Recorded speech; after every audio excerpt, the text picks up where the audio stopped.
Afg'oniston tinchib qolganday bo'lmadimi? Jurnalistlar Savr inqilobi deydi. Blogerlarimiz borib kelyapti. Eng hokimiyatni egallashga intiladiganlar pushtullar.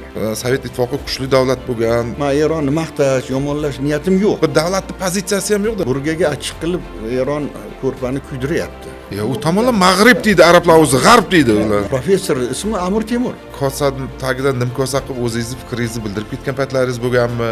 Rossiyani sal haligi ishi yurishmay qoldi. Yoddan bilardik biz ikkita davlat poytaxti. Mafkura deymizmi, ideologiyaga pullar emas edi.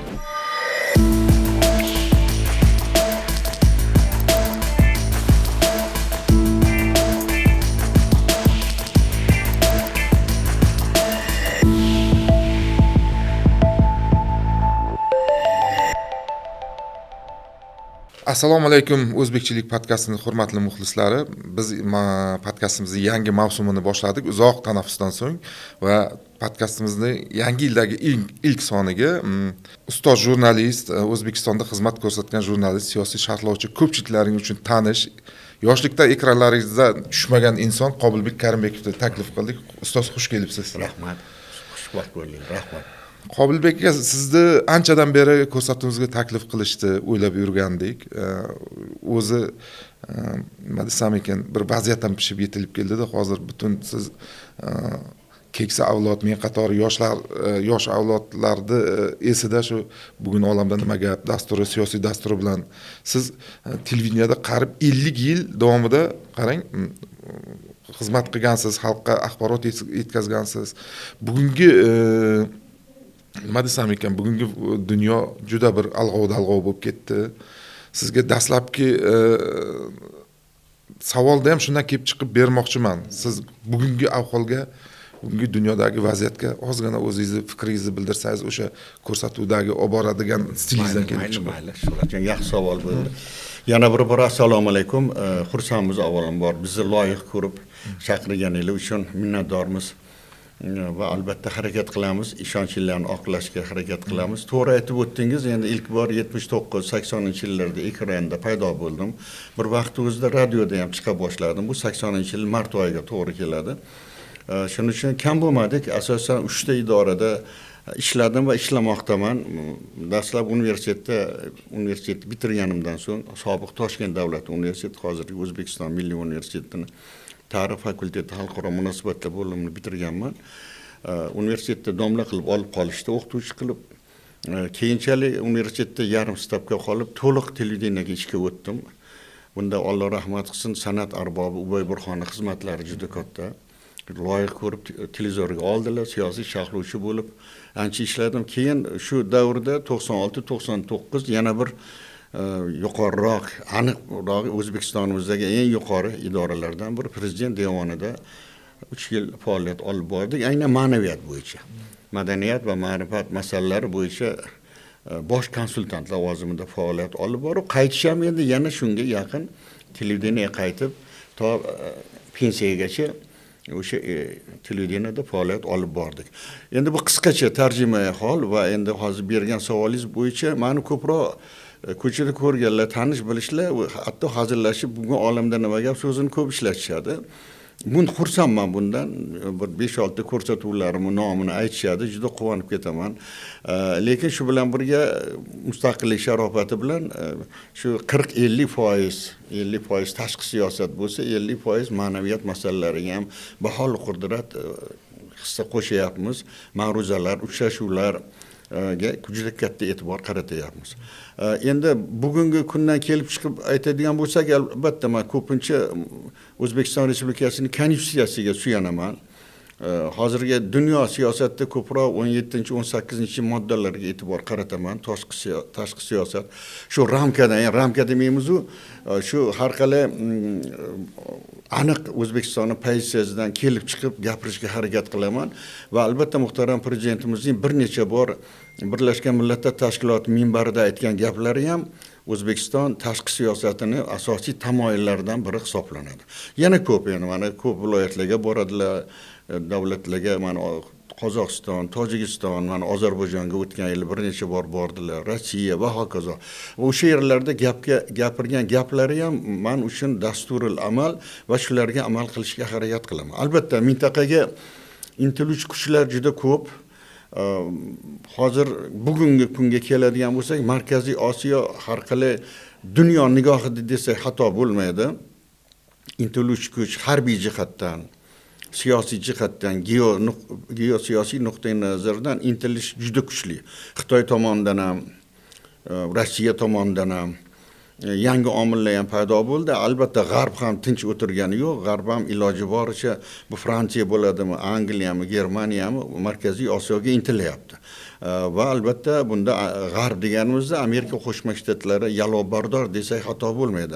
Amerika Qo'shma Shtatlari nafaqat Markaziy Osiyo, masalan Qozog'iston, O'zbekiston, Qirg'iziston va hokazo, balki Amerika Qo'shma Shtatlari ma'muriyati Osiyoning janubi yoki bo'lmasam Afg'oniston masalalarini ham o'zining tashqi siyosatda ustuvor deb hisoblaydi. Shuning uchun bizga bir tomondan sharaf, mintaqamizga bo'lgan qiziqish.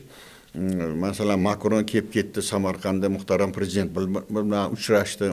Italiyani bosh vaziri Giorgia Meloni keldi. Juda ko'p uchrashuvlar bo'layaptiki, ularning intilishi tabiiy. Bundan biz xursandmiz. Lekin shu bilan birgalikda hali mintaqamizda Markaziy Osiyo endi 4 million kvadrat kilometrdan kattaroq bo'lsa, to'liq tinchlik, barqarorlik, milliy totuvlik shakllangan deya olmaymiz. Endi asosiy faktori 50 yilga qarab ketyapti. Bu 78-yil apreldan olaman. Ko'pincha tarixchilar, jurnalistlar Savr inqilobi deydi.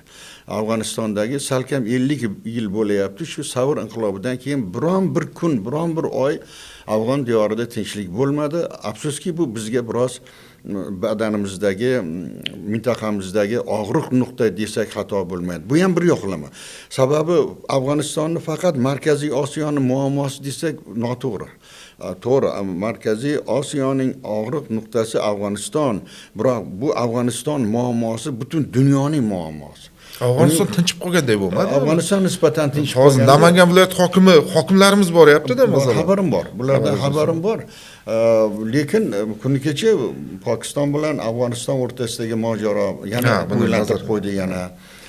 Hali u yerda endi chamasi u yerda ham 45 million atrofida aholi borligi aytilyapti internet saytlarida. O'zi Afg'onistonda 30 dan ortiq millatlar bor. Albatta u yerda eng ustuvor, eng hokimiyatni egallashga intiladiganlar pushtunlar. Tojiklar ham ancha kuchli tabaqa hisoblanadi. Bir 12 million, 13 million borligi aytilyapti dariylar. Va u yerda endi belujlar bor, bir 3 million, balujlar 3 million atrofida. Bir 4 million atrofida hazoralar bor. Bizni mana qardosh turkmanlar deymiz. Afg'oniston hududida ham chamasi 2 million, balki undan ham ko'proq turkman millatiga mansub aholi bor. Eng so'nggi ma'lumotlarga binoan men xursand bo'ldim. Afg'on diyorida salkam 6 million o'zbek borligi aytilyapti. Albatta bizni aloqalarimiz yaxshiligi, mana yaqinda 300 tonnadan ko'proq gumanitar yordam jo'natdik. Men sizga gapingizdan xursand bo'ldim. Ilohim tinch bo'lsin. Afg'oniston tinch bo'lsin. Qo'shning tinch. Blogerlarimiz borib kelyapti. Qiz bola blogerlarimiz borib ko'rsatuv o'qib kelyapti. Bemalolda endi. Termizga da bemalol bozorlarga borib kelishlar yaxshi yo'lga qo'ygan. Bunaqasi bo'lmaganda. Shimoliy ko'proq o'sha Balx, Badaxshon, Hirot, Maymana, Qaysor va hokazo shimoliy zonalarda asosan tojiklar, o'zbeklar istiqomat qiladi. Ilohim aytib o'tganingizdek Afg'oniston tinch bo'lsin. Tinch bo'lsin, lekin kutilmaganda mana bir oydan oshyapti. Eron juda bizni o'ylantirib qo'ydi, Shuhratjon. Nega? Men matbuot kuzatyapman, o'zimiz ommaviy axborot vositalari, televizor, radio, blogerlarimiz yaxshi chiqishlar qilyapti. Xursandman. Qo'shimcha savol bersam, bemalol. Qarang, ilgari endi axborot tanqis bo'lgan, siz o'sha Sovet ittifoqi davrida ishlagansiz, hozir internetda o'zingiz ham tilga olyapsiz. Shu nuqtai nazardan o'zgina savol bermoqchi edim-da, oldingi bilan hozirgini solishtirsa, ilgari siz ko'proq davlat pozitsiyasini haliga qilgansizda, endi Sovet ittifoqi kuchli davlat bo'lgan, dunyoda yetakchi davlatlardan biri bo'lgan, o'shani o'zini nuqtai nazari har bir dunyoda bo'layotgan siyosiy voqealarga o'zini pozitsiyasi bo'lgan. Shularni yoritgansiz ko'proq. Hozir internet bo'lib ketib, juda ko'p turli tuman qarashlar bo'lyapti. Haligi odamlarga haligi qilishda, to'g'risini tanlashda deymizmi? Bir davlatning pozitsiyasi ham yo'qda. Biz endi bir qat'iy bir pozitsiyali haligi emas, biz hamma bilan do'stona aloqalarga ega bo'lgan davlatmizda. Endi o'sha Amerikaga ham boraveradi prezidentimiz, birovni bir dushman bilmaymiz, to'g'ri. Shu tomondan bir yondashib. Yaxshi fikr. mana internetda ma'lumotlarda ko'proq paydo bo'lgani bo'yicha. albatta. 78 dan endi to mustaqillikkacha haqiqatan ham to'g'ri aytdingiz, sho'rolar davrida juda qattiq nazorat bo'lgan. Ko'proq biz o'sha Pravda, Izvestiy deb atalmiz gazetalardan olib foydalanar edik. Albatta talab ham kuchli bo'lgan. Masalan, bitta holat Pravda u paytda Pravda gazetasida yozyaptiki, shu Reagan bilan Gorbachyov uchrashuvi shu Reaganning taklifiga asosan bo'ldi deb yubordim efirda, rahbariyat chaqirib, "Yo'q, bunaqa gap gapirmang. Men aytdim, Pravdada yozyapti. Bu tashabbus Reagandan bo'lgan, AQSh tomonidan bo'lgan." Yo'q. Unaqa demang, unaqa gap kerak emas. Shunaqa biroz ramkaga solib qo'yish holatlari bo'lgan. Endi mana 35 yil mobaynida men unaqa juda siquvga olinish sezmadim. Biron bir masalada tortishuvlar bo'ladi.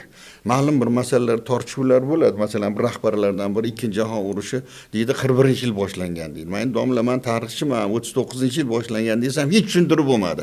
Shunday muammolar kichkina diskussiya, munozaralar bo'lgan. Lekin savolni to'g'ri qo'ydingiz.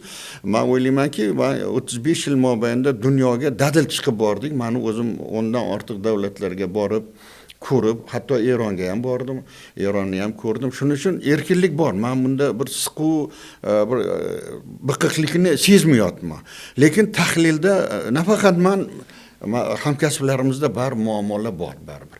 Shuning uchun aytmoqchimanki, agar modomiki bugungi kunda informatsiya vositalari kengayib ketgan, ijtimoiy tarmoqlar, internet saytlari juda zo'r, lekin juda turli xil.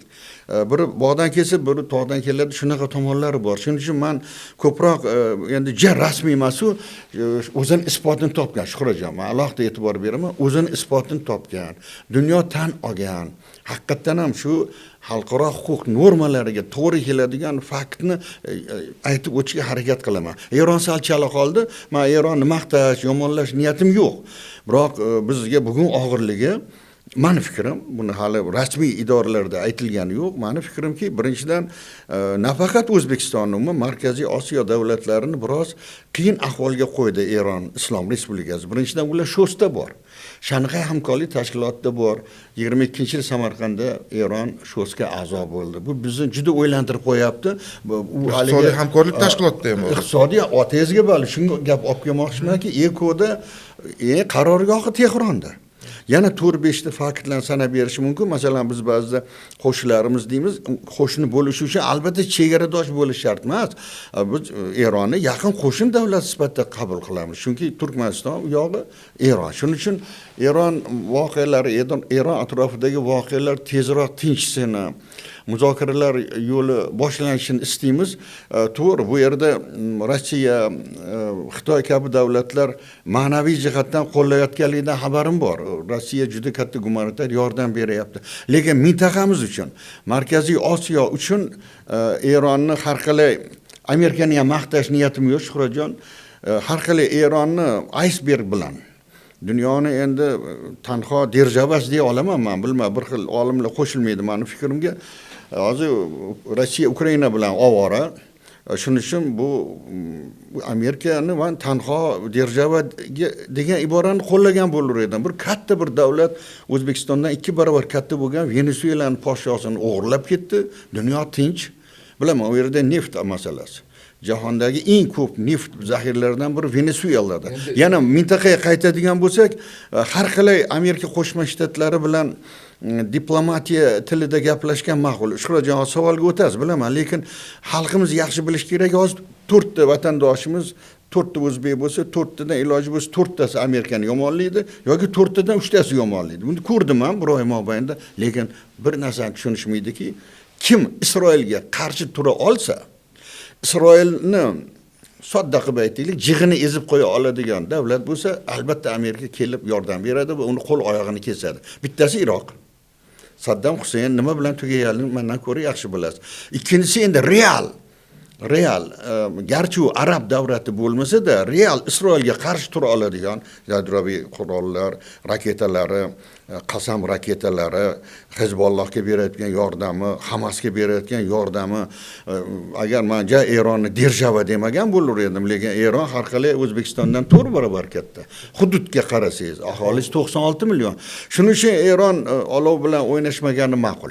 Eron haqida yo'lda kelyapti beixtiyor o'yladim. Endi Eronni hozir qo'yayotgan katta bir talablardan bittasi hozir shu Arabiston yarim orolidagi mana nisbatan tinch sanalgan Qatar, Birlashgan Arab Amirliklari bugun Kuvaytda aeroportini, fuqarolik aeroportini bombalabdi. Shunaqa bo'lib ketyapti-da, urush haligi kengayib, Eronga nimaga bunday qilyapsan deganda hammada Amerikaning harbiy bazasi bor, yig'ishtirsin bu yerdan. Chunki bizga qaratilgan. Bu davlatlar kuchsiz davlatlar puli ko'p bo'lgani bilan orqasida Amerika bizni orqamiz tog'imiz deb turgani bilan shu o'ylab keldimda, Arabiston endi bu yerda aytganingizda Isroil bor, haligi urush Gazanda, u ham urush qo'zg'ab turadi Yaqin Sharq. Bular hammasi birlashib NATOga o'xshagan bir haligi qilsa-yu, Chindan ham Amerikani chiqarib yuborsa-yu, u yerdan sal tinchirmikan shu. Lekin Eron haligi Amerika chiqib ketsa, Eron bularga so'zini o'tkazib boshlaydi. Chunki Eron harbiy, iqtisodiy jihatdan bo'lmasam, harbiy jihatdan kuchli, ancha texnologiyasi ham kuchli. Shu nuqtai nazardan. Shuhratjon, bu juda yaxshi savol bo'ldi. Avvalambor ozmi ko'pmi yarim asr mobaynida Fors ko'rfazi davlatlariga, xususan bu endi Eron o'zi rasman geografiyada Janubiy G'arbiy Osiyo davlati. Buni hozir Yaqin Sharq deyishyapti, to'g'ri. Biroq u aslida jo'grafiyada Janubiy G'arbiy Osiyo davlati va bitta so'zingizni bo'laman. Yaqin Sharq deganda endi bu iborani Middle East deb haligi tomondan keladi-da, Yevropa tomondan olganda bu tomon Sharqda, biz uchun G'arb bu tomon. Qanaqadir o'zbekcha bir qanaqadir ibora o'ylab topish bilan endi tilga singib ketdi. Bizni sharqimizda emas ular, bizni g'arbimizda. Yaqin Sharqni ham hamkasblarimiz noto'g'ri tushuntirishadi. Yaqin Sharqda o'sha Marokash, Liviya, Tunis, Misr, hatto boyaga Sudan degan davlatlar bor. Efiopiya, Mag'rib deydi arablar, o'zi G'arb deydi. U ham kiradi. Endi biz asosan Yaqin Sharq deganda shu Isroilni, Iordaniyani, Livanni, Iroqni, qisman Suriyani ham qo'shishadi, mayli. Lekin uning geografiyasi juda katta. Siz to'g'ri javob berdingiz. Yevropa ko'proq shunday ibora ishlatadi. Yaqin Sharq, O'rta Sharq, Uzoq Sharq. Ular ishlatadi uni. Endi savolga keladigan bo'lsak, haqiqatan ham bu mintaqada Fors ko'rfazi davlatlarida siz sanab o'tdingiz, kichkina mitti davlatlar bor. Bahrayn, Qatar, Kuvayt. Endi Omonni kichkina deya olmayman, Birlashgan Arab Amirliklari kichkina deya olmayman. Lekin bularning eng katta boyligi neft, gaz va bundan tashqari aynan boylik uchun oltin, mana shu qora oltin uchun bo'lgan intilish asrlar, 10 yilliklar mobaynida bu mintaqaga Amerika g'arb davlatlarining kirib kelishini ta'minladi. Hozir menda bo'lgan ma'lumotlarga binoan Yaqin Sharqda, aniqroq Saudiya Arabistoni, Kuvayt, Qatar kabi davlatlarda AQShning 19 ta harbiy bazasi borligi aytilyapti va Eron ham yangi talablar qo'ya boshladi. Hatto men Bahraynni egallayman, Qatarga bostirib kiraman, Kuvaytga bostirib kiraman degan Urmuz bo'g'ozi bor. Bo'ldi va bu yerda yana musulmon olamida noakillik ham bor. Shuhratjon, bu og'ir misol, lekin aytish kerak. Musulmon olamida qanaqa butun Yaqin Sharq musulmonlar, arablar musulmonlar, Eron farsiy musulmonlar va hokazo. Urush boshlangan dastlabki kunlarda 5-6 marta Eron Saudiyaga qarata raketalar uloqdi. Va shunda Pokiston ma'muriyati bayonot berdiki, Eron hukumatiga Saudiyaga nisbatan bunday harakatlar bo'lmasligini talab qilib bayonot berdiki, bu bir tomondan musulmonlarni akilmasligiga bitta misol, ikkinchi tomondan xalqaro Saudiya Arabistoni yolg'iz emasligini ko'rsatyapti. Sababi ham bilaman, o'tda Makka, Madina bor, musulmon olamining o'ziga xos poytaxti, buni tushunamiz buni. Lekin bitta holat ko'pchilik qo'shilmaydi bu fikrga, burgaga achchiq qilib Eron ko'rpani kuydiryapti. Chunki bu kichkina davlatlarga bo'layotgan hujumlarni uzoqqa bormaylik, Birlashgan Arab Amirliklari. O'zbekiston juda hurmat bilan qaraydi. Prezidentimiz bir necha bor borib keldilar. Ular rahbarlari ham keldi. Menimcha xalqimiz Dubay degan so'zni bilmagan yosh qari bo'lmasa kerak. Shu yerlarga ham zarba berilyapti. Shuning uchun buni bir oqibatlarini o'ylab qolganda boyagi fikrga yana qaytamiz.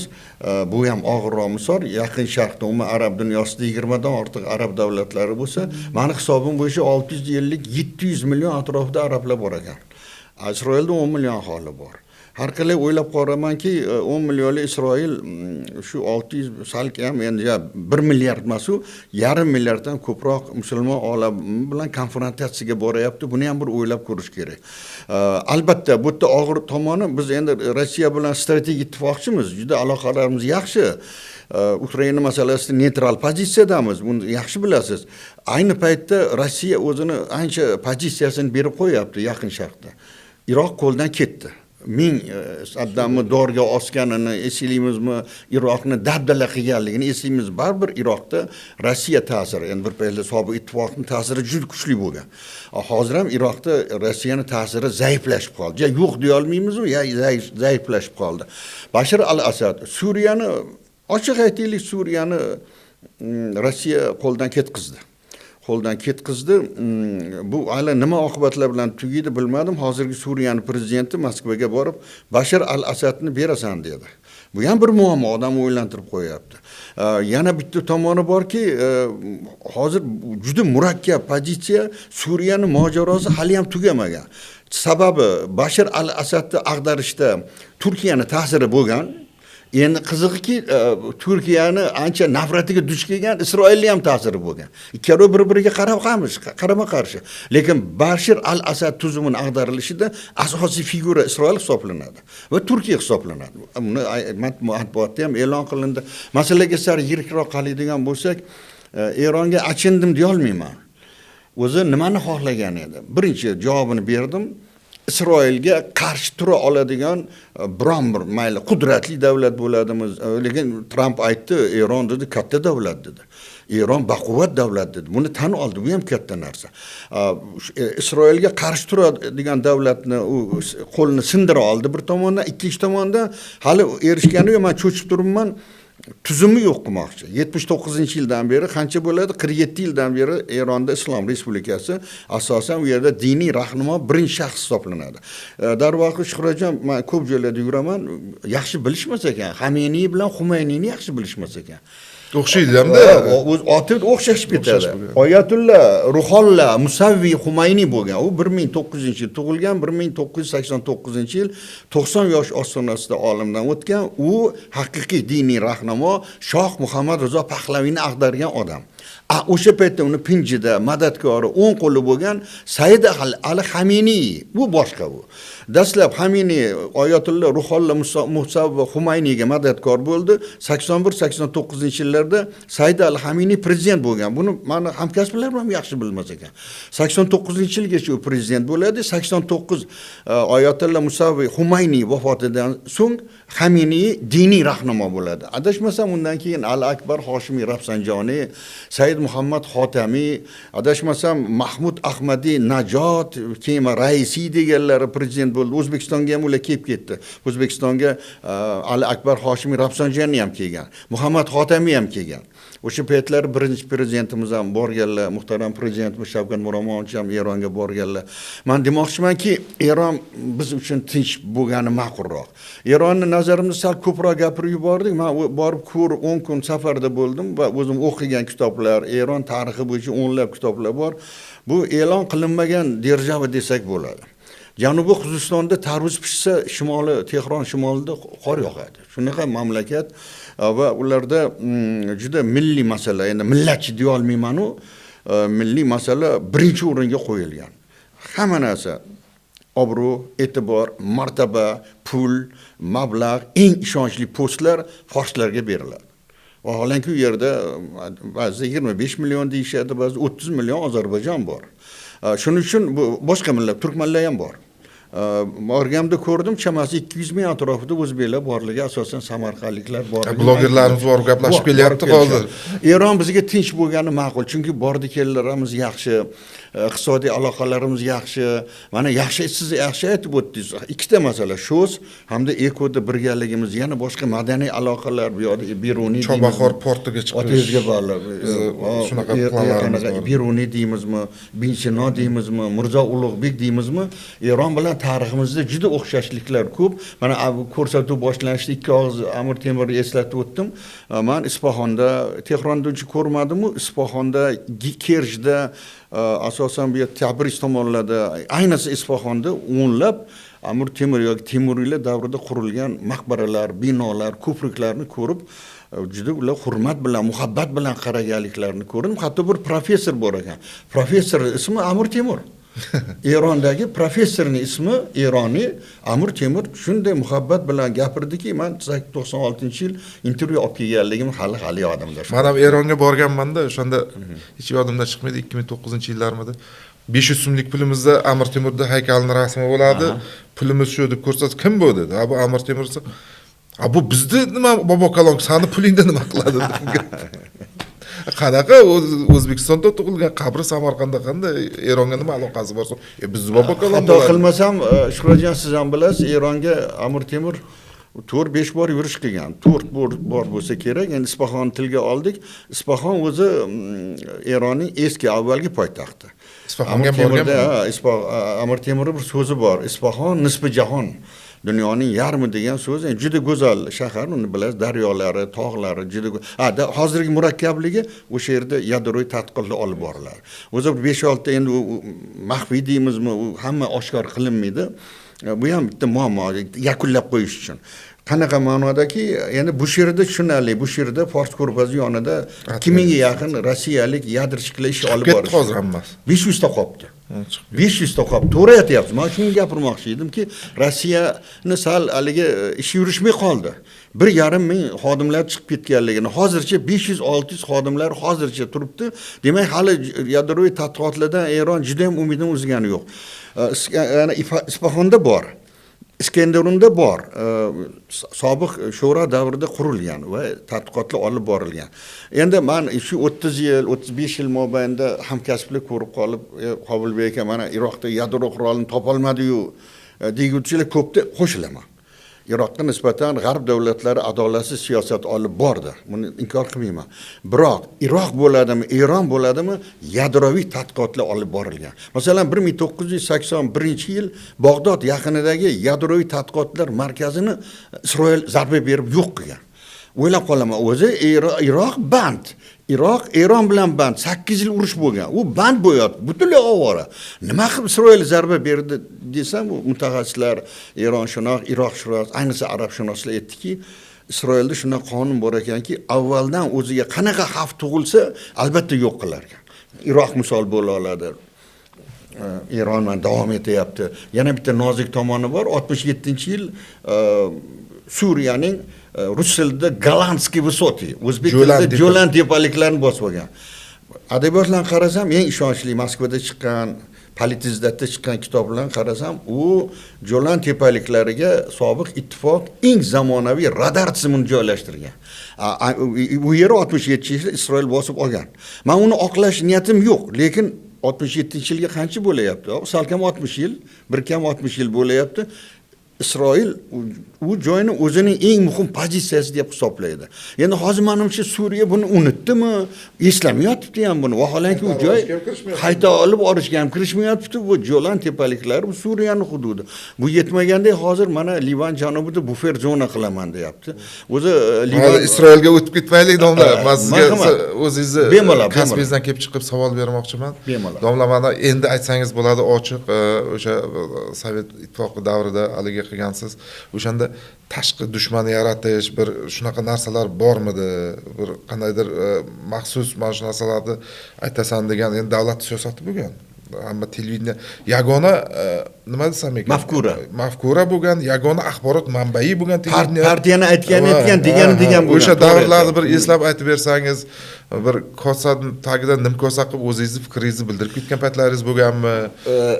haligi partiya liniyasidan chetlangan holda demoqchiman. Man ekranda, televizor, radioda, gazetada chiqqan maqolalarimdan 700 ga yaqin maqolalarim bor. Yaxshimi yomonmi har qalay xalqimiz bundan bahramand bo'ldi. Jurnallarda bir 84 tami ilmiy to'plamlarda juda zo'r yozganman deya olmayman, lekin xalq hamkasblarim yaxshi qabul qildi. Bir saytmi, kitobmi qilmagansizmi shu? Bor 7 ta 8 ta O'zbekiston va jahon, Sharob Rashidov xalq qalbida, keyin O'zbekiston Yaponiya aloqalari, O'zbekiston NATO aloqalari bo'yicha bor. Uni gaplashamiz. Endi savolingizga keladigan bo'lsak, mafkura juda kuchli bo'lgan, diktat, hukmronlik juda kuchli bo'lgan, aytgan degan har qalay yer yuzini qaqshatib turgan, inkor qilmaymiz. Ayniqsa mintaqamiz chegaralarida, misol uchun 30 yil, 40, balki 50 yil Xitoy bilan munosabatlar juda yomon bo'lgan. Juda yomon bo'lgan sobiq ittifoqni va hokazo Yevropa bilan ikkita Germaniya masalasi juda murak, Berlin devri degan gaplar, Amerika bilan u butun haligi musushishon juda murakkab bo'lganligi hali yodimda. Va endi bu savol keladigan bo'lsak, o'zingizning ichki fikrlaringiz bordir deganingiz menga yoqdi. Nega? Baribir propagandaga, mafkura deymizmi, ideologiyaga pullar emas edi. Pullar emas edi. Qancha pul kerak, marhamat. Hali ham shunaqa. Bilim jamiyati, Rossiyada shunaqa bilim jamiyati degan idora bo'lardi. Uni maqtash ma'nosida emas, ko'rdikda. Moskvadan bir chamasi 30 ta 40 ta banderol bo'lib kitob kelar edi, bepul. Bilim jamiyati a'zosi falonchi foydalanar. Nikaragua voqealari, Afg'oniston voqealari, Yaqin Sharq voqealari, возможно kitayskiy agressiya degan kitoblarni o'qib Xitoy bilan juda munosabatli yomon bo'lgan. Men bu bilan aytmoqchimanki, maqtash, yomonlash niyatim yo'q, lekin mafkura uchun ideologiyaga juda katta e'tibor qaratalar edi. Oddiy misol keltiray, Milliy universitetda, hozirgi Milliy universitetda domlaman, o'qituvchiman, katta chaqiryapti rahbar, darsingizni to'xtating. Ertaga mashinada Sirdaryoga, Jizzaxga borib kelasiz. Kotibning ma'ruzasi bo'yicha yig'ilish o'tkazasizlar, ma'ruza qiladi. Yo'qdi bo'lmaydi dars. Kotib degani u SSR'da bosh kotib, bu mayli Brejnev bo'ladimi, u Gorbachevmi, Andropovmi, shunaqa bir ideologiyaga mablag' ajratmaydi. Yoki bo'lmasam 70-yillar boshlari, 70-yillar oxirlarida Amerikaning vystavkasi bo'ldi, ko'rgazmasi Toshkentda. Ishonasizmi, Shuhratjon? Bir oy oldin tayyorgarlik bo'ldi. Alohida Toshkent oblast partiya komitetining siyosiy bilimlar uyida bir oy dars o'tkazildi.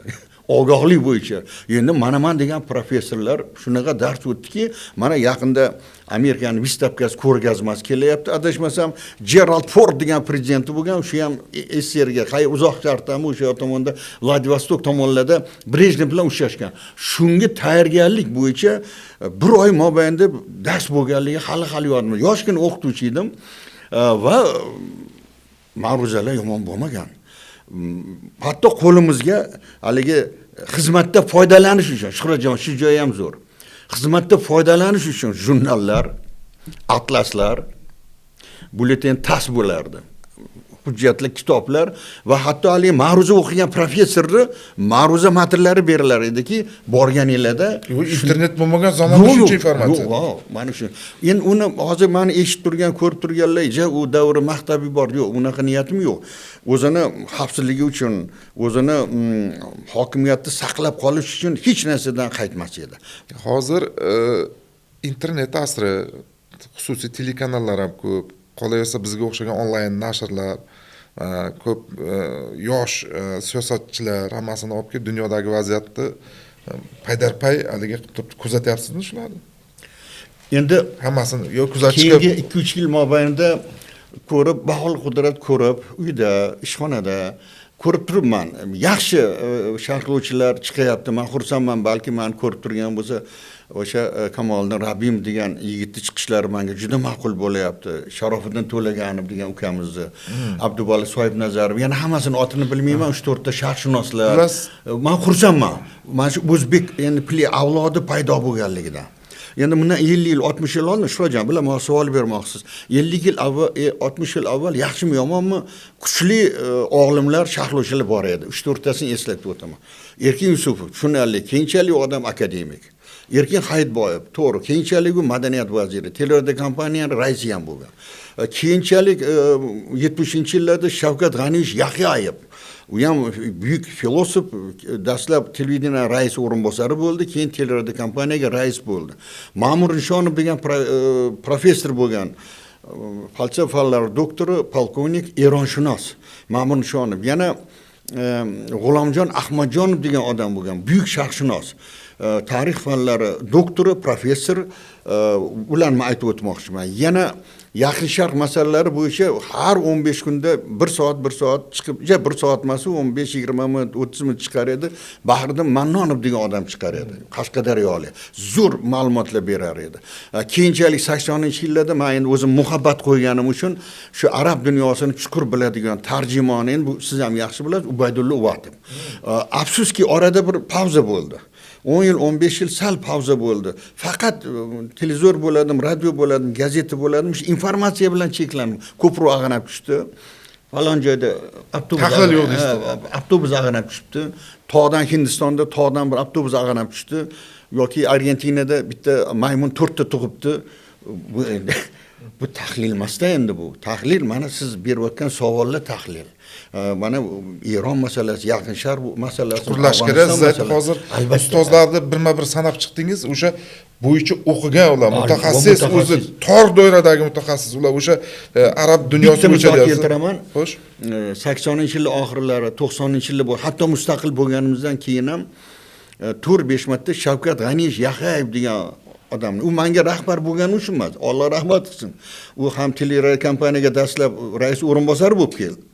85-88, keyin 93-96 rais bo'ldi. U rais bo'lgani uchun emas, o'z munosabatimiz shunday ham yaxshi bo'ldi. Lekin boshqa idorada, universitetning domlasi sifatida malaka oshirishda men 3-4 marta ma'ruzasini eshitdim-da.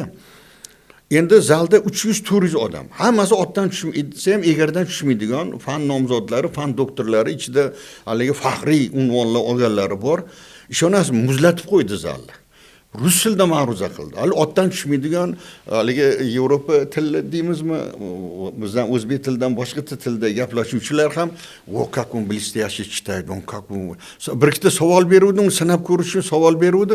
O'sha joyni o'zida savol javob berdi-da, men shunday o'zbek borligidan, shunday lektor, notiq borligidan havas qildim.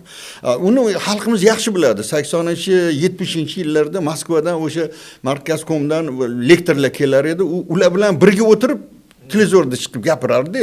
Ular yaxshi gapirishardi. Lekin Yahyoyev shunday gapirganda har bir o'zbek faxrlanar ediki, shunaqa lektor borligida. Shuni men ko'rganligimni aytib o'tmoqchiman. Xulosa, hozir shunaqa odamlar endi yo'q desam, meni ko'rib turganlar sal xafa bo'ladi. Shu 1 soat, 2 soat zalni sehrlab qo'yadigan notiqlarni ko'rmayapman-da. Bir paytlar o'zini sohasi bo'yicha Aziz Qayumovni kishini hayratga solganligi yodimda. Yo, eslaysizmi? 91-yil Alisher Navoiyning 550 yili bo'ldi. 550 yilligi. Birinchi prezident Turkmanistonga rasmiy tashrif bilan bordi. 4000 kishilik zalda Alisher Navoiy bo'yicha ikkala davlat prezidenti qatnashyapti. Turkmaniston prezidenti ham, O'zbekiston prezidenti ham Ashxobodda. Aziz Qayumov 40 minut o'zbek tilida 40 daqiqa Alisher Navoiyni gapirdi-da. Zal shunday qarsak chalib kutib oldi. Yana ko'p bunaqa notiqlarni yana Ubaydulla Uvatovni aytishimiz mumkin. Yana Temur G'iyosov degan ulug' insonlarni aytishimiz mumkin. Yana mana Yahyoyevni eslatib o'tdik. Hozir bor yo'q deya olmayman, u tarqoq.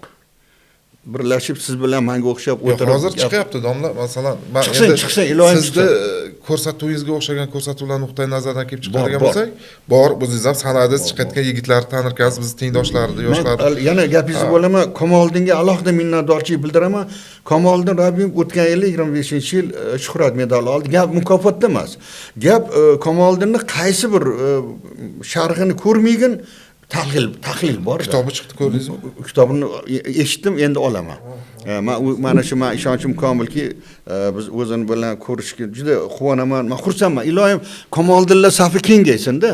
10 ta, 15 ta, 100 ta bo'lsin. Bizga kerak bunaqa narsa. Juda ham Kamoliddin xuddi sizni nimangizga o'xshataman-da, chunki uni bir o'zi chiqib, shunday ekranga qarab ko'rsatuvi bor. Rabim fikri deganiga e'tibor bergan bo'lsa, xuddi siz uni xalq ham yaxshi ko'radi.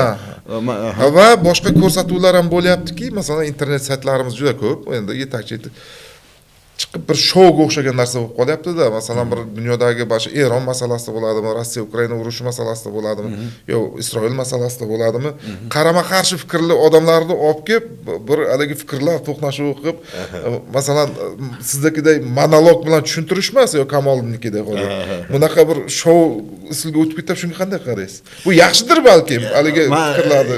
Shuhratjon, to'g'risini aytsam, o'zi men ko'pchilik ehtiyotkorsiz deyishadi. Yo, agar tutib qolganda ehtiyotkorlik emas, yaxshigina savalashga kuchim yetadi. Siz bilan bahra olyapman, xursand bo'layapmanki, endi munozaralar kerak, bahs munozaralar kerak. Ularni ko'pini kuzatib boryapman, yaxshi tortishuvlar. Masalan, bir guruhi Ukraina tomon bo'lib gapirishadi, bir tomoni Rossiya tomon bo'lib gapirishadi. Lekin ikkalovida ham tahlil borligidan xursandman. Lekin asosiy fikrga endi bitta narsaki, informatsiya, axborot baribir axborotda Shuhratjon. Axborot men aytmoqchimanki, chuqur manbaga tayanib, haqiqiy hujjatga, manbaga, rus tilida istochnik deydi-yu, manbaga tayanib gapirilsa yomon bo'lmas edi. Qisman Kamolda Rabbimda manbaga tayanish falsafiy mushohada juda kuchli. Mana televideniyada ham endi 5-6 ming odam ishlaydi, televideniya kompaniyada zo'r xabarlar, zo'r diksiya, zo'r olib borish chiroyli, lekin bilim masalasi kelganda manbada oqsab qolishyapti-da. Shunda tarixchilarning yordami kerak, filosoflarning yordami kerakligi, hatto iqtisodchilarning yordami kerakligi ayon bo'lib qolyapti. Men ko'rganimni aytaman.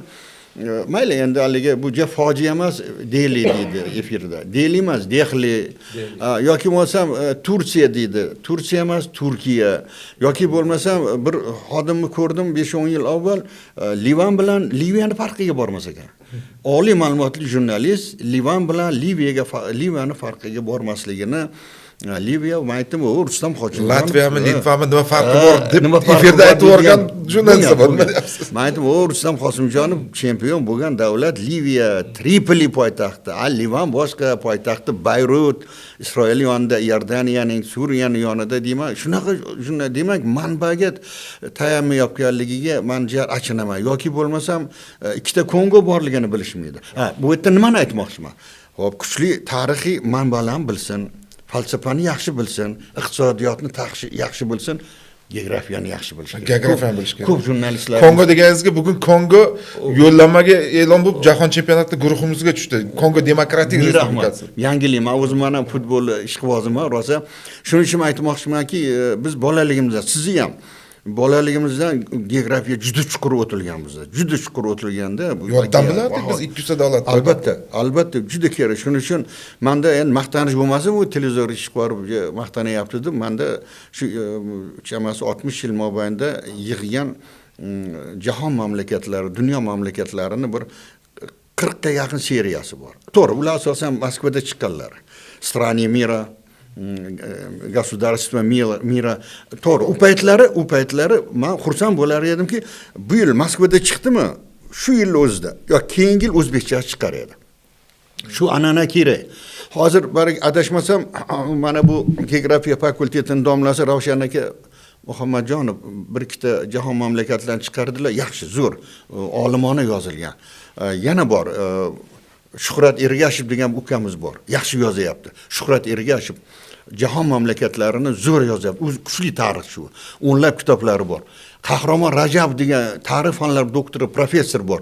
Juda kuchli yigit. Bir 5-6 xil dunyodagi siyosiy tashkilotlar, dunyodagi jahon mamlakatlari haqida o'quvchilar uchun, sizga menga o'xshagan jurnalistlar uchun zo'r kitoblar chiqardi. O'zi bilan ham telefonlashib turaman. Kamchiliklarni aytaman, yutuqlarni ham aytaman. Lekin bir kitob chiqdi, Laziz Rahmatov. Buni 19-yil dunyo mamlakatlari Avstraliyadan Hindistongacha degan kitobi chiqdi-da. Hozircha eng mukammal. Nega mukammal? Hammasi ham yaxshi. Moskvada chiqqanmi, O'zbekistonda chiqqanmi, hammasi ham yaxshi. Lekin Lazizjonni qilgan ishi nimaki? Boshqalar qo'l urmagan masalalarni yozganda, masalan, o'sha davlatning e'tiboriga molik joylari. Turizm bo'ladimi, sporti bo'ladimi, parklari bo'ladimi, beryapti. Yana bitta bandi bor. O'zbekiston bilan o'sha davlatning aloqalari. Bu men uchun yangilik. juda zo'r yozganda, men o'zi bilan ham gaplashdim. Yangisi chiqayotgan ekan, 26-yil xudo xolasa yangisi chiqadi va men aytmoqchimanki, siyosat olamida siz kabi, men kabi jurnalistlar, blogerlar uchun, mutaxassislar uchun juda ham dastur amal bo'ladi. Afsuski, universitetda ham kuzataman. Televideniyada ham, radioda ham kuzataman. Oddiy geografiyani bilishmaydi. Oddiy geografiyani bilishmay, qayerda masalan Chirchiq tumani deyapti efirda. Otini aytmayman. O'zim topdim. Mehribonim dedim. Yuqori Chirchiq bor. O'rta Chirchiq bor. Yangi bozor markazi. O'rta Chirchiq bor. Ham To'ytepa deymiz, ham Nurafshon deymiz. Hozir Toshkent viloyatini ma'muriy markazi. Quyi Chirchiq bor. Bir paytlar Soldatskiy deb o'rganganmiz. Hozir Do'stobod. Umuman eshitmaganman deydi. Ancha mashhur jurnalist. Men aytdimki, Chirchiq tumani yo'q dedim. Viloyat miqyosidagi shahar bor. Chirchiq shahri Toshkentdan 25-30 kilometr uzoqlikdagi Chirchiq shahri. Efirda tur 5 marta Chirchiq tumani deb gapiryapti-da. Shuning uchun aytmoqchimanki, malaka oshirishlar bor. Shu hamkasblarimiz ona tili adabiyotda ham. Tilda juda ko'p xatoliklar ketyapti. Tilni adabiy tilda, badiiy tilda, ifodalash masalasida, diksiya masalalarida, urg'u berishda juda ko'p xatoliklar ketdi. Bu juda to'g'ri narsani e'tirof etdingiz, ustoz. Buni o'zini alohida bitta ko'rsatuv qilsa bo'ladi-da. Bu aytayotgan narsangiz emas, tilga bo'lgan e'tibor jurnalistikada hozir o'sha geografik nima deydi, atamalar, joy nomlari bo'yicha alohida bu gaplashiladigan narsa. Qanaqa podkastimiz o'rtasida tilga olganingiz uchun rahmat. Lekin bu podkastimizda bu narsalar gaplashilgan oldin tilshunos olimlar, lekin juda og'riqli narsa aytgan. Kuchli yo'ldosh, zo'r odam. Men Ustojon bitta to'ldirib ketmoqchiman. Shu men efirda ko'raman-da, hech qachon bosh muharrirga, rahbarga aytaman, xodimingiz xato qildi deyman, o'zim topaman. O'zini topib, uka, mana shu bittasi 2-3 ta kamchiligini aytgan edim. Keyin aytdim 5 tomli o'zbek tilini izohli lug'ati bor. Adashmasam 85 ming so'zmi? U xabari yo'q ekan bu yigit. Eng qizig'i internetda bor shu narsalar hammasi. Internetda ham bor, internet. Shuning uchun men aytmoqchimanki, o'sha malaka oshirish baribir kerak ekanda. Shuhratjon, mana siz hozir mana 50 atroflarida bo'lsangiz, siz o'zingiz ham bir necha bor malaka oshirgansiz. Bir paytlar radio qoshida teleradio kompaniya xodimlari malaka oshirishi bo'lar edi, bir haftalik. Men o'ylaymanki, Absamat Isoqov rahbar edilar. Bir paytlar radioda direktor bo'lgan, hozir borlar, hayotlar, 86 yoshdalar, ilohim 100 lardan oshib yursinlar. Absamat Isoqov shu kurslarga rahbar edilar. Meni o'zimni chaqirib, butun viloyatlardan bir 20-30 ta bosh muharrir kelyapti, bir ma'ruza qilib bering deganliklari g'alg'al yordimda. Men o'ylaymanki, shunaqa an'analarni yana bir tiklash kerak. Jurnalistika uyushmasi, kontent markazi, AOK mana shular tashkil qilish kerak. Mana shu yoshlarimizni, yosh nimalarimizni ekranda ko'rinishi, diksiyasi yaxshi bo'lgani bilan sal mana shu tomondan oqsayapti ular. Bizga o'xshagan harfxo'r bunaqa e'tibor, haligi domla, endi siz o'zingiz qolar gap yo'q, siz endi juda professionalsiz. Odamni alisiga tegadi-da, oshdan chiqqan toshga o'xshataman men shuni olasan. Mazza qilib bir narsa qilsangiz, bir xatoga yo'l qo'ysa. Bu yerda albatta ko'rsatuvimiz ham sal poyoniga yetib boryapti, tushunaman buni. Lekin bitta aziz hamkasblarimga juda aql o'rgatyapti degan xayolga bormaysizlar. Shu hozirgi paytda bloger bo'ladimi, efirda ko'rinishmi, radioda kamroq, Shuhratjon, radioda kamroq. Lekin ayniqsa ekran, televideniyada shu birinchi boshlovchi o'zini ko'rsatish keladi. Yuzini, kiyimini, harakatlari bachkana. Bilmadim, yoshimiz katta bo'lganga biz qabul qila olmayapmiz-da. Chunki uyda mo'ysafid onaxonlar bo'ladi, otaxonlar bo'ladi, kelin bo'ladi, navralar bilan o'tiramiz. Ekranda ba'zida ayniqsa xususiy kanallarda qarab bo'lmaydigan harakatlar, gaplar, jargon so'zlarimi, juda ko'p futbol sharhlarida ham duch kelgan ajnabiy tillar qo'llanilib, shedevr deb boradimi, nima favorit, balki kerakdir, hali bir ko'pirtirish uchun. Balki sport sharhlovchilari xafa bo'lmas. Roman Turpishov maktabi kerak. Zo'r odam bo'lgan. Men uchrashganman. Viktor Levin bo'lardi. Viktor Levin sharhni yarmini Axbor akam qilardi, yarmini Viktor Levin yoki Roman Turpishov. Xalq yoshlar unutdi-da buni. Buni yoshlar unutdi. Shuning uchun aytmoqchimanki, eski maktabdan ham bir foydalanish kerak. Absamat akamni eslatdik, Absamat akam kitob chiqaryaptilar. Sharhlovchilik maktabiga tamal toshi qo'yganlar. Signalli sonni oldim, dastlabki sonni men oldim. Ichida 50 dan ortiq sharhlovchi haqida ma'lumotlar bor, keng ma'lumotlar bor. Ichida Axbor Imonxo'jayev ham borligidan men juda xursandman. Rahmat Shuhratjon. Domla ko'p narsalarni savol tariqasida bermoqchi edim. Qarang, o'zingiz haligi baribir professionalsizda. Haligisini olib, hammasini chiroyli qilib yoshlarga maslahat savol qilib bermoqchi ekanmiz. Javob berib Mayli. Yo'q, berib bo'ldingiz bu savollarga. Ozgina to'ldirib ketadigan bo'lsa, o'qish kerak-da, oddiysi o'qish kerak. Endi shogirdlaringizga beradigan asosiy maslahatlaringiz. O'zim hayotimdan kechagi yutuq. Masalan, Qobilbek aka kecha dahshat ko'rsatuv qildingiz deganda hech qachon quvonish kerak emas. Yutuqlardan esdan kurash kerak emas. Bu yangi mara, bu bitta taklif. Ikkinchisi, juda ko'p hamkasb bilan ko'raman. Domlalarning ichida ham, o'qituvchilarning ichida ham Shuhratjon, og'ir gap. Tayyorlanmay kelishadi. Mavzuga ichki siyosat bo'ladimi, iqtisodiyot bo'ladimi, tadbirkorlik bo'ladimi, gender tengligi bo'ladimi yoki Rossiya Ukraina munosabatlari, G'arb dunyosi, NATO masalasi, Afg'oniston masalasi bo'ladimi? O'nlab o'zim sharhlarimda, ko'rsatuvlarimda hamkasblarim tayyorlanmay kelishadi. Qobilbek aka bugun nimani gapiramiz? Undan chiroyli sharh chiqmaydi u. Men 3 kun, 4 kun iloj bo'lsa bir hafta avval beraman, falon mavzuda suhbatlashamiz. Falon kitoblardan foydalaning. Falon gazetalarda ajoyib maqolalar chiqqan yoki bloger yoki ijtimoiy tarmoqlarda, internetlarda falon uning uchun tilni ham yaxshi bilish kerak. Shuncha aytmoqchimanki, ko'rsatuv bo'ladimi, maqola bo'ladimi? Mana siz tayyorlayotgan yig'ilishlar bo'ladi, tadbirlar bo'ladimi? Mukammal tayyorgarlik ko'rib kelish kerak. Menga buni o'zim buni xotirganman deya olmayman, lekin meni ustozim tog'am bo'ladilar, irrigatsiyada domla bo'lganlar, doimo menga kelib Beshovoshdan kelib uyga bir qishloqda yashaganmiz. Menga 10 ta vazifa berib ketar edilar. Tarixdan, til adabiyotdan, geografiyadan, hali bu 12, 13, 14 yoshimda. Shu maktab menga yaxshi maktab bo'ldi-da. Shuning uchun dunyoni qutqaradigan ilm, dunyoni qutqaradigan ma'rifat, oddiyroq qilib aytganda hadisda nima deyilgan? To qabrgacha ilm izla. Rahmat Shuhratjon. Domla ilm, ma'rifat, kitob o'qishga targ'ib qilyapsiz, lekin men bir narsadan xursandman. O'rtada bir kitobga bo'lgan haligilar tushib ketgandi. O'rtada bir mana shu mustaqillik yillarida.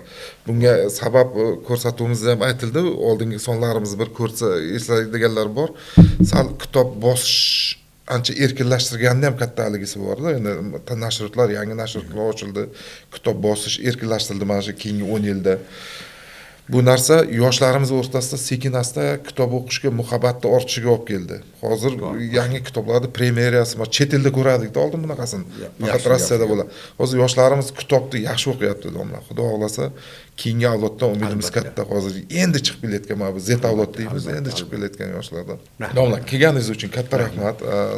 Taklifingizni rad etmang. Bir og'iz gapiraman. Avvalambor men o'nlab boshlovchilar bilan, hamkasblar bilan qatnashganman.